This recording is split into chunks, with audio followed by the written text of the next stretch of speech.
फिर भी उसकी कलाम की बातें कर सकें, सिखा सकें, बता सकें। खुदावंद आज जो कुछ सीखा जाए, पढ़ा जाए, खुदावंद उनके लिए बाइस आज जो भी टीचिंग इनको दी जाए, खुदावंद ये उनको अपने दिलों में बिठाएं और इसका अमली नमूना पेश कर सकें। मसीह सुना से एक सवाल किया, I told him I don't understand what it means. और उससे कहा कि मुझको नहीं मालूम कि आप मुझे क्या कह रहे हैं, But he just walked away.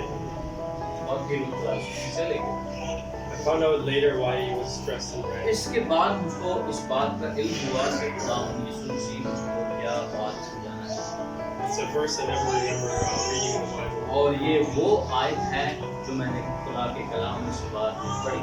It's in Revelations, ये मुकाशवा की आयत है and it says his name is the Word of God, और उसमें लिखा है कि उसका नाम अल-मसीह है and his robe is dipped in blood. और उसका जो लिबासा है वो खून से धुला हुआ है And this was the color of his robe. और उसका जो रंग है वो लाल रंग है It was the blood that he और shed. उसके ऊपर खून ही खून है। So that experience changed my whole understanding of what a Christian is. और इस तजर्बे ने मुझे मसीहत के बारे में मेरे ख्यालात को बदल के रख दिया। I read Matthew, Mark, Luke, and John, मैंने मत्ती, मरकुस, लूका, यूहन्ना को पढ़ा and for the first time, the words of Jesus really became alive. और पहली बार जिंदगी में खुदा मसीह के जो कलाम की बातें हैं मुझे समझ आना शुरू हुई। Even though I was Christian for all my life, इससे पहले मैं मसीह तो था, I did not understand or believe. लेकिन मैं इन सारी चीजों को समझता नहीं। I was तो मैंने सोचा कि अब मैं कहाँ पर खड़ा हूँ from the words of Jesus. कि खुदा के कलाम को लेकर अब मैं कहाँ पर हूँ।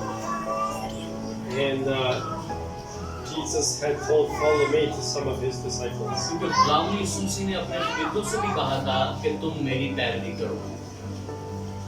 So I knew he was calling me to be his disciple. तो इसका मतलब ये हुआ कि खुदा यीशु मसीह मुझे अपने शागिर्द होने के लिए बुला रहे हैं। And so does it mean to be his disciple. तो इसका क्या मतलब है? शागिर्दियत होने का क्या मतलब है? किसी का शागिर्द होने से क्या मुराद है? Jesus says in one place, यीशु ने एक जगह पर कहा, by this people will know you are my disciple, इन काम और निशानात से तुम जान जाओगे कि तुम मेरे शागिर्द हो, if you love each other. अगर तुम एक दूसरे से मोहब्बत रखो। तो आपको हमारा उस्ताद होगा, He will remind us of the words of Jesus. हमें हम उसी की सारी बातें याद दिलाएगा। So we need the Holy Spirit. तो इसलिए हमें बाप की जरूरत है। And how much does the Father want to give us the Holy और Spirit? खुदा आपको कितना पाप को देना चाहता है? Let's go on to read one verse really amazed me. और मेरी रोया के बाद, बाप के बाद जो पहली आयत थी जिसने सबसे ज़्यादा हैरान किया मुझे, वो यही है। In Mark 16:17. अगर आप देखें मरकस की इंजील उसका 16 की दिन उसके 4 बाप निकालें और उसकी 17 आयत। अगर आपने याद रखना भी पढ़ना नहीं, Luke 13. आपके पास लूका 13 निकालें आप।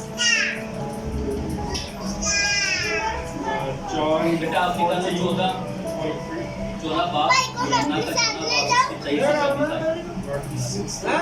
आप नहीं निकाले मरकस पढ़ने की दूसरी, ऐ मेरी जान खुदावंद को मुबारक है और उसकी किसी नेमत को फरामोश न कर।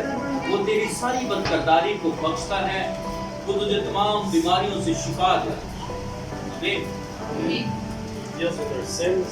वो हमारे गुनाहों को माफ करता है He deals with our sins. और वो हमारी तमाम बीमारियों से क्या करता है? आमीन। Is there someone here with a back pain? आप में से कोई ऐसा है जिसके कमर में या कंधों पर दर्द हो रही है? यीशु मसीह के नाम से